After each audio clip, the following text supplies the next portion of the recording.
வாழ்க்கையில் எல்லாரோட பெரிய லட்சியமே சொந்த வீடு கட்டணுங்கிறது தான். ஆனால் அந்த மாதிரி சொந்த வீடு கட்டுற எல்லாரும் இந்த 12 விஷயங்களை சரியாக ஃபாலோ பண்ணாமல் விடுறதால பல லட்சம் ரூபாயை வீணாக செலவு பண்ணுற மாதிரி வருது. அது என்னங்கிறத டீட்டெயிலாக ஒவ்வொன்றும் எக்ஸ்பிளைன் பண்ண போகிறேன். இந்த வீடியோ முழுசாக பாருங்கள், ரொம்ப யூஸ்ஃபுல்லாக இருக்கும். ஃபஸ்ட்டு, சாயில் டெஸ்ட் இல்லாமல் வீடு கட்டுறது. சாயில் டெஸ்ட் இல்லாமல் வீடு கட்டுறதால அந்த ஃபவுண்டேஷன் சைஸு ப்ளஸ் ப்ராப்பரான ஸ்ட்ரக்சர் தெரியாது. அந்த மாதிரி கட்டுறதால ஃப்யூச்சரில் செட்டில்மெண்ட்டு, கிராக்கு அந்த மாதிரி நிறைய ப்ராப்ளம் வரும். அதனால நம்ம நிறைய லட்சக்கணக்கில் செலவு பண்ணுற மாதிரி இருக்கும். ஸ்ட்ரக்சர் டிசைன் இல்லாமல் வீடு கட்டுறது. ஸ்ட்ரக்சர் டிசைன் இல்லாமல் பண்ணும்போது ஒன்று ஸ்டீல் குவான்டிட்டி அதிகமாக போயிடும், அதனால நம்ம பணத்தை நிறைய செலவு பண்ணுற மாதிரி இருக்கும். அப்படி இல்லைன்னா ஸ்டீல் குவான்டிட்டி கம்மியாகும், அதனால பில்டிங் ஸ்ட்ரென்த்து குறையும், அதனால கிராக் வரும், செட்டில்மெண்ட் ப்ராப்ளம் வரும்.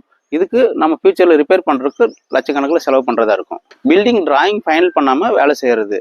டிராயிங் ஃபைனல் பண்ணாமல் வேலை செய்கிறதால ஃபியூச்சரில் எந்த ரூம் எந்த மாதிரி வரும் அப்படின்னு தெரியாது.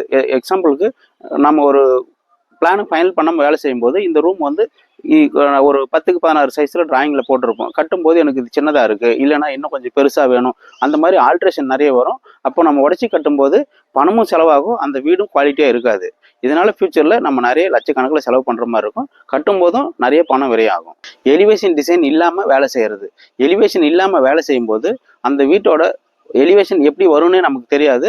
அதனால கட்டி முடிச்சதுக்கு அப்புறம் எலிவேஷன் நம்ம அட்டாச் பண்ணும்போது அதுக்கு ஸ்ட்ரக்சர் ஸ்ட்ரென்த்தும் இருக்காது, ப்ளஸ் செலவும் நிறைய ஆகும். இதனால நிறைய நமக்கு பணம் லட்சக்கணக்கில் செலவாகும். எஸ்டிமேட் ப்ராப்பராக ஃபைனல் பண்ணாமல் வேலை செய்கிறது. எஸ்டிமேட்டை ஃபைனல் பண்ணாமல் வேலை செய்கிறதால அந்த வீட்டோட பட்ஜெட் எவ்வளோ அப்படிங்கிறதே நமக்கு தெரியாது.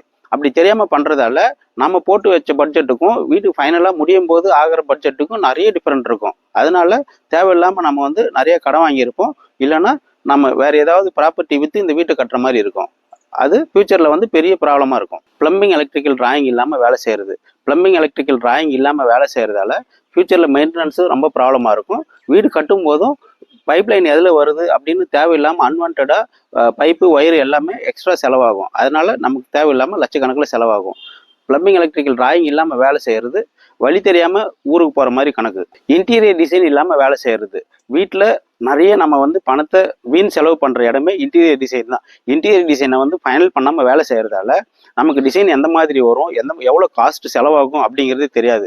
அதாவது கன்ஸ்ட்ரக்ஷன் பொதுவாக வீடு கட்டும்போதாவது நமக்கு ஒரு தோராயமாக ஒரு 20% அதை பற்றி அவேர்னஸ் இருக்கும். ஆனால் இன்டீரியரில் சுத்தமாக யாருக்குமே அவேர்னஸ் இருக்காது. அதனால் டிசைன் எந்த மாதிரி இருக்கும், எந்த மெட்டீரியல் யூஸ் பண்ண போகிறோம், அதுக்கு எவ்வளோ காஸ்ட் செலவாகும் அப்படிங்கிறதே தெரியாதனால நம்ம செய்யும்போது அதை மாடிஃபை பண்ணுறதோ இல்லை வந்துட்டு அந்த மெட்டீரியலை பற்றியான அவேர்னஸ் இல்லாததுனால நிறைய செலவு பண்ணுற மாதிரி ஆயிரும். பல லட்சங்கள் வீணாக செலவாயிரும். அதுக்காக தான் ஃபஸ்ட்டே இன்டீரியர் டிசைனை ஃபைனல் பண்ணி என்ன மெட்டீரியல் யூஸ் பண்ண போகிறோம், அதுக்கு எவ்வளோ காஸ்ட் ஆகும் அப்படிங்கிறத ப்ரிப்பேராக பிளான் பண்ணிவிட்டு வேலை செஞ்சோம்னா எக்ஸாக்டாக நம்ம லிமிட்டுக்குள்ளே இருக்கும்.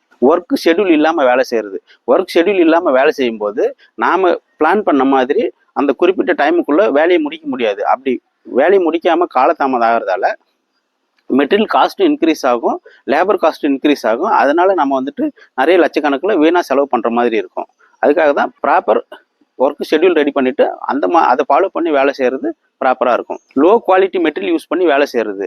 வீடு கட்டும்போது காஸ்ட்டு குறைக்கணும் அப்படிங்கிறதுக்காக லோ குவாலிட்டி மெட்டீரியல் யூஸ் பண்ணி வேலை செஞ்சிட்டோம் அப்படின்னா ஃபியூச்சரில் அதனால் நிறைய ப்ராப்ளம் இருக்கும். கிராக் வரும், லீக்கேஜ் இருக்கும், இந்த மாதிரி பில்டிங் நிறைய ஸ்ட்ரென்த்து ப்ராப்ளமே வரும். அப்படி வரதுனால அதை சரி பண்ணுறதுக்காக நம்ம நிறைய லட்சக்கணக்கில் செலவு பண்ணுற மாதிரி இருக்கும். க்யூரிங் சரியாக பண்ணாமல் வேலை செய்கிறது. வீட்டுக்கு ரொம்ப முக்கியமே க்யூரிங் தான். அந்த க்யூரிங்கை வேலை செய்யும்போது ப்ராப்பராக செய்யணும். அதே மாதிரி க்யூரிங் முடிஞ்சதுக்கு அப்புறம் அது காயறதுக்கான டைம் கொடுத்து தான் அடுத்த வேலை செய்யணும். பெயிண்டிங் அந்த மாதிரியான ஒர்க் பண்ணணும். அதனால க்யூரிங் ப்ராப்பராக செய்யலை அப்படின்னு சொன்னால் ஃபியூச்சரில் அது நிறைய ப்ராப்ளம் வரும். அதை சரி பண்ணுறதுக்கு லட்சக்கணக்கில் செலவு பண்ணுற மாதிரி இருக்கும். வாட்டர் ப்ரூஃபிங் இல்லாமல் டைல்ஸ் போடுறது. நிறைய பேர் வாட்டர் ப்ரூஃப் பண்ணுறது அப்படி எதுக்காக அப்படிங்கிறதே தெரியறதில்ல. வாட்டர் ப்ரூஃப் பண்ணாமல் டைல்ஸ் போடுறதால லீக்கேஜ் வரும், பெயிண்ட் உறிஞ்சி வரும். அது சரி பண்ணணும் அப்படின்னு சொன்னால் லட்சக்கணக்கில் செலவாகும். அதனால கண்டிப்பாக டைல்ஸ் போடுறதுக்கு முன்னாடி பாத்ரூமுக்கு வால் ஃப்ளோர் எல்லாத்துக்குமே வந்து வாட்டர் ப்ரூஃப் பண்ணி டைல்ஸ் போடுறது தான் ப்ராப்பராக இருக்கும். அனுபவம் இல்லாத கான்ட்ராக்டர் மற்றும் வேலையாட்களை வச்சு வேலை செய்கிறது.